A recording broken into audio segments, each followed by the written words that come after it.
క్రమశిక్షణ కమిటీ చైర్మన్గా ఉంది. ఎక్కడైనా మంటలు రేగుతుంటే మంటలు ఆర్పటానికి కానీ మంటలు పెట్టడానికి కాదు చైర్మన్. కొంతమంది నువ్వు డిసిప్లినరీ కమిటీ చైర్మన్ కాబట్టి అది చేయాలా ఇది చేయాలంటే నా పని ఫైరింగ్ ఏం పని.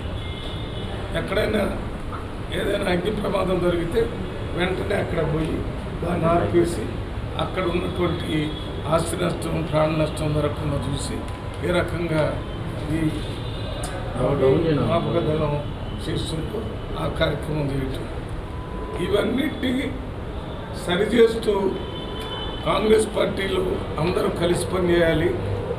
దానివల్లనే కాంగ్రెస్ పార్టీకి ప్రజలకి లాభం జరుగుతుందని రాహుల్ గాంధీ గారు, రేవంత్ రెడ్డి గారు, మన మీనాక్షి నటరాజన్ గారు, మహేష్ గౌడ్ గారు వారంతా అదే ఆలోచన నేను కూడా చేయడానికి ప్రయత్నం చేస్తాను.